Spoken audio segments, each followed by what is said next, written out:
sudah. Biarkan saya kehilangan mereka berdua kalau mereka memang tidak menganggap saya sebagai mamanya. Biarkan mereka berpaling ke Abia dan Eli. Anggap saja mamanya sudah mati. Saya sudah cukup sakit hati sama mereka berdua. Anggap saja mamanya sudah mati sudah. Saya tidak butuh anak seperti itu yang tidak mau ada. Saya sudah capek. Saya boleh tanya nggak? Saya boleh. Sejak 2021 cerai itu sebenarnya ada apa sih? Itu si Abinya ngidupin mereka seperti apa sih? Itu anak udah segede apa? Kalau 2021 berarti 4 tahun silam, berarti umurnya si Cecen 21 tahun, udah tua bangka, udah gede. Iya. Ah, terus masalahnya di mana? Mereka. Nah, selama 21 tahun itu Yayi tinggal sama mereka toh? Iya. Iya, berarti Yayi ikut urus toh? Saya yang ngurus mereka. Ah, ya sudah, itu jawabannya. Berarti memang ada kejahatan yang ditanamkan. Tujuannya untuk apa saya enggak tahu. Tetapi apapun itu, saya rasa Tuhan yang Maha Adil itu nanti akan melaknat orang yang menghasut seorang anak untuk membenci ibu kandungnya. Dah. Karena air susu tidak mungkin bisa diganti dengan apapun. 5 air yang keluar dari tubuh perempuan yang tidak bisa manusia manapun bisa ganti. Air mata ketika kita berdoa terus untuk mereka. Air ketuban ketika kita harus melahirkan mereka dengan setengah mati. Air keringat membesarkan cebokin dari kecil. Apalagi air darah yang ketika benar-benar kita melahirkan mereka keluar. Apalagi coba.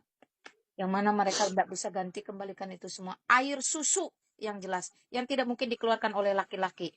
Jadi 5 air ini sampai di akhirat itu mereka tidak akan pernah bisa bayar utangnya. Makanya saya paling gemes kalau ada anak orang kurang ngajar sama ibu kandungnya. Rasanya enggak masuk akal saya itu. Kamu pikir siapa yang keluarkan kepalamu? Saya enggak ngerti lagi lah ya. Jadi gimana ya? Semoga aduh. Kalau saya semoga biang keroknya yang dilaknat oleh Tuhan. Biang kerok yang menanamkan kebencian. Biang kerok yang menghasut anak-anak ini untuk membenci ibu kandungnya. Biang kerok ini yang harus dimatikan oleh Tuhan. Karena apa? Kayak gini nih dampaknya nih. Yang mereka kan cuman korban, dihasut-hasut. Cuman korban, diancam-ancam. Cuman korban, ditakut-takutin. Diintimidasi. Disampaikan cerita-cerita yang gak benar. Apa sih kesalahan Yayi yang paling besar? Selingkuh, tidur sama laki-laki. Terbukti Tidak. tidur. Nah, Tidak sama sekali. terbukti tidur Disentuh dengan laki-laki pun saya tidak. Nah, Disentuh laki-laki pun saya tidak pernah. nah, terus berarti kan fitnah dijatuhkan kepada Yayi untuk benar-benar dibenci. Saya dibilang pelacur, saya dibilang perempuan bejat, saya dibilang apa ya? Sama anak saya tuh Mbak Cecen sama Iyas juga sama, itu dari abinya, kata-kata abinya. Bahkan Aisyah Fatimah juga bilang seperti itu ke saya, padahal saya tidak pernah selingkuh. Jangankan saya tidur dengan laki-laki lain, ketemu dengan laki-laki lain, disentuh tangan sedikit pun saya tidak pernah. Udah, Yayi, udah biarin aja. Udah biarin gini dah. 5 air yang tadi yang mereka tidak akan pernah bisa bayar utangnya sampai di akhirat. Biarkanlah itu nanti yang menghukum mereka. Ya, ini bagian si anak yang kurang ajar. Tapi bagian si biang kerok yang menghasut mereka, mendidik, melatih mereka menjadi pembenci, itu saya yakin laknatnya lebih jahat. Kita lihat aja ke depan. Kita ikhlaskan aja, relakan aja. Kalau memang mereka mau nggak ada sejarahnya anak bisa buang ibu kandung. Karena setiap anak cuma punya satu ibu kandung. Ya. Tapi ibu kandung bisa punya banyak anak. Jadi betapa ruginya anak yang membuang ibu kandung yang cuma satu. Tetapi ibu kandung tidak pernah rugi. Walaupun ibu kandung juga tidak ada yang pernah mau membuang anaknya. Biarinlah mereka terima upahnya lah. Mereka pikir mereka akan hebat, akan sukses, akan gagah. Enggak ada. Alkitab saya saja mencatat hormatilah ayahmu dan ibumu. Sabar-sabar lah ya. Saya juga prihatin jadinya nih. Untuk apa? Sekolah pun juga nggak seberapa, cuman sekolah segitu-gitunya. Apalagi si Cecen, sekolah cuman jadi BK, bimbingan konseling.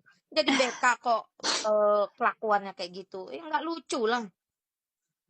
Tadinya saya gini teh, biarinlah mereka marah-marah ke saya, asalkan saya bisa dekat sama mereka gitu loh. Tapi lama kelamaan makin ngelunjak gitu loh. Saya bener-bener gak dianggap.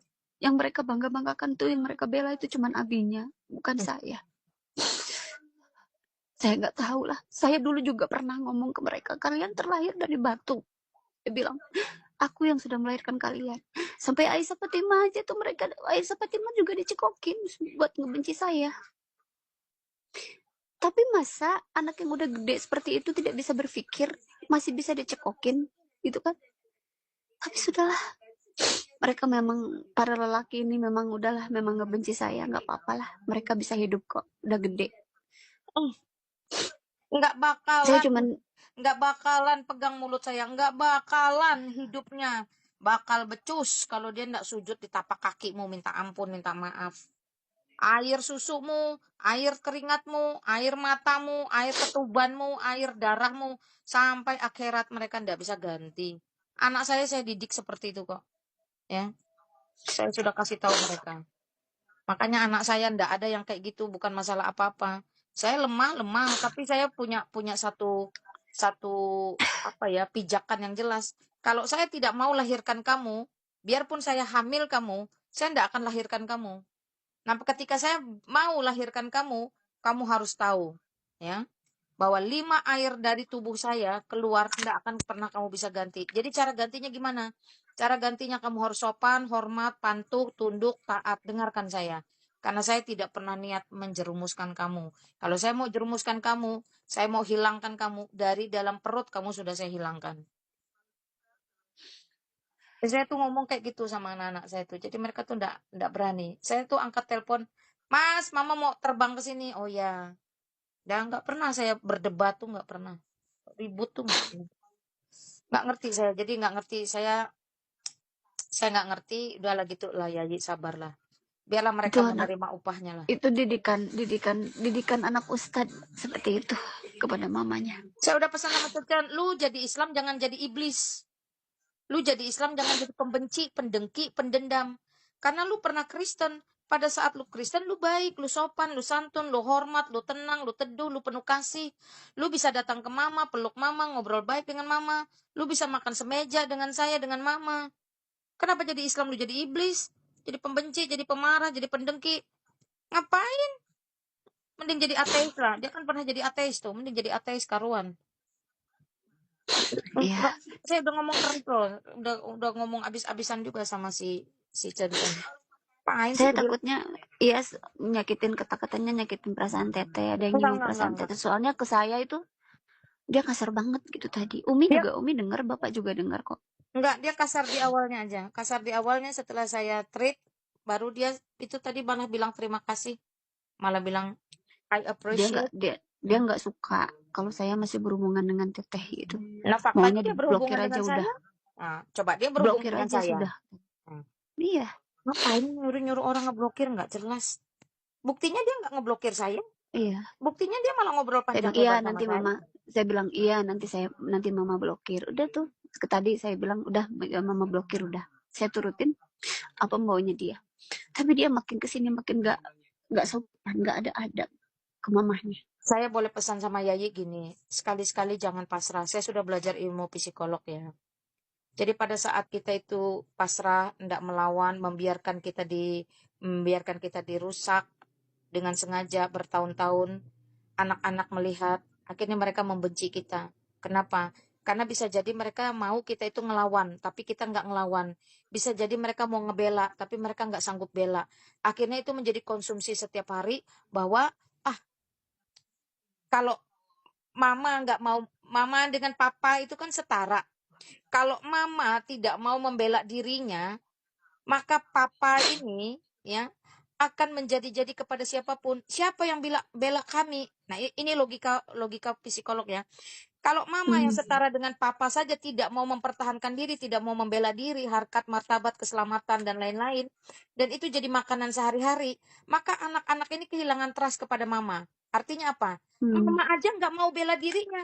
Gimana mama nanti mau bela kita? Nah, ini yang saya tangkap dari si Kencen dan adik-adiknya, saya tangkap seperti itu. Dan si Abi, ini memang membangun otoriternya dengan cara yang seperti ini. Bisa jadi karena dia di sisi lain tidak memiliki kemampuan. Satu, dia tidak percaya diri. Kedua, dia mohon maaf nih, finansial pun lemah gitu ya. Tiga, dia memang tidak punya prestasi lain. Lalu bagaimana caranya? Kalau Yayi belajar tentang Napoleon Bonaparte, itu orang yang pendek, yang naik kuda saja harus dibantu. Cara dia membangun harga dirinya seperti apa? Saya lihat seperti Abi inilah. Dengan cara-cara yang anarki, yang otoriter, diktator, karena memiliki banyak kelemahan. Nah, si Yayi nggak mau membela diri dari awal semula. Mungkin karena ajaran, karena syariat ya, saya nggak tahu. Akhirnya itu tertanam kepada anak-anak. Lah kalau dia yang setara aja nggak mau bela diri, gimana dia mau bela kita? Ya udah, apapun kata Kak Abi, kita ikut apa kata Abi aja. Nah, jatuhnya begitu ya, Ini kalau saya lihat secara kejiwaan ya. Itu aja sih. Nah, saya sangat sesalkan itu. Dan itu sudah terbangun bertahun-tahun. Jadi, Iya. ya saya nggak Jadinya, ngerti. Mungkin Yayi aja lah mulai sekarang membangun harga diri. Karena Yayi teh kan sudah bukan istrinya si Jalal. iya. Ya, cara membangun harga dirinya gimana? Jangan biarkan lagi dia memaki, memarahi seenaknya. Kan ada suami. Ngomonglah, laporlah sama suami. Apa si ayah juga takut negur Jalal? Saya nggak ngerti. Enggak, kemarin udah bilang sih. Tapi si ayah langsung negur ke Cecen. Enggak, sekarang nggak usah libatin anak-anak lah. Suruh aja si abang itu tegur si Jalal. Biar laki-laki urusannya sama laki-laki yang setara. Ya suami sama suami setara. Nggak usah lagi ke Cecen. Biar si Jalal juga punya batasan lah. Lu ngapain bukan bini lagi sok-sokan ngurus ngaturin. Kalau saya sih nggak mau berlarut-larut ya. Kalau saya. Iya kan waktu itu tuh kan waktu ada teteh itu terus terakhir tuh kita komunikasi dia marah-marah ke saya. Nah disitulah udah anak-anak nggak dikasih nafkah lagi sama dia. Alasannya nggak ada duit sampai-sampai Aisyah aja Fatimah nggak pada sekolah nggak ada duit. Udahlah biarin aja lah. Saya kan udah bilang kalau udah seperti itu tuh dia nggak bakalan kasih nafkah lagi, benar kan? Seperti itu.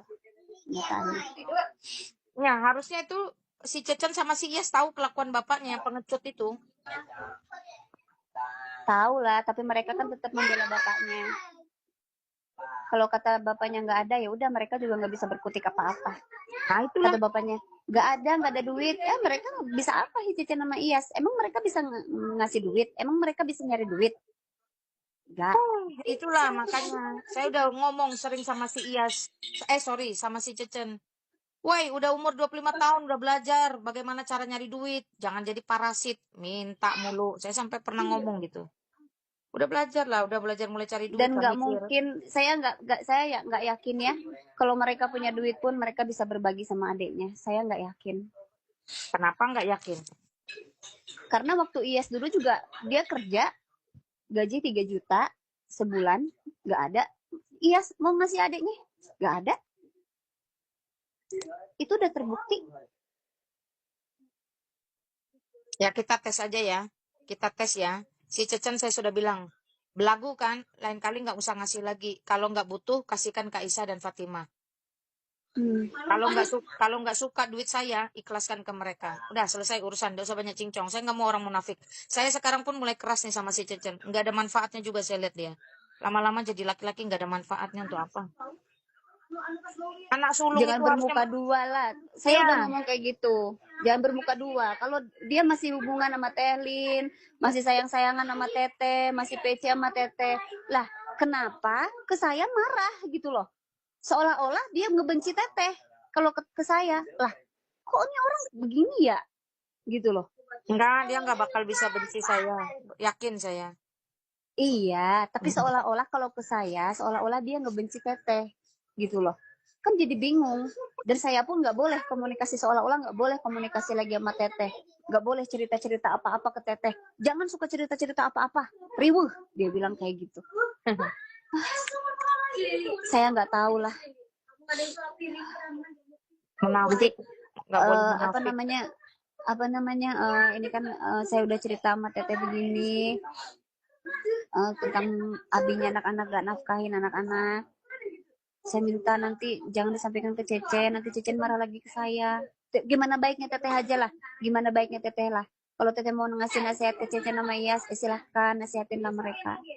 Gak apa-apa. Bahwa ingatkanlah mereka. Ini kan saya lagi ngetes mereka nih.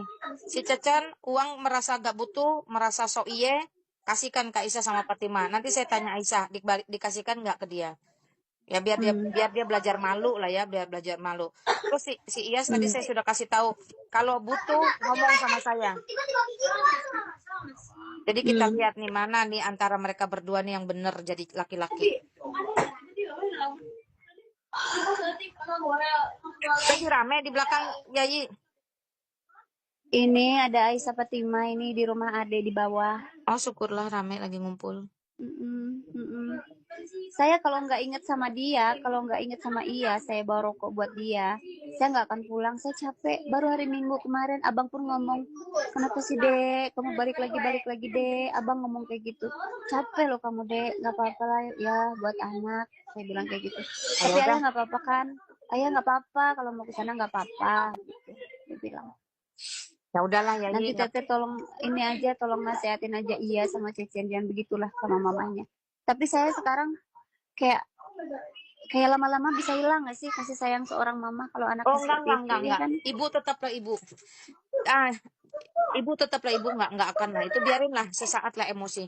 Yayi, aduh di belakang rame teriak-teriak. Kenapa? Saya tutup sebentar ya, saya ada telepon dari Belanda soalnya. Iya. Terima kasih ya Teh ya. Sama-sama Yayi, sabar-sabar lah. Ya, salam.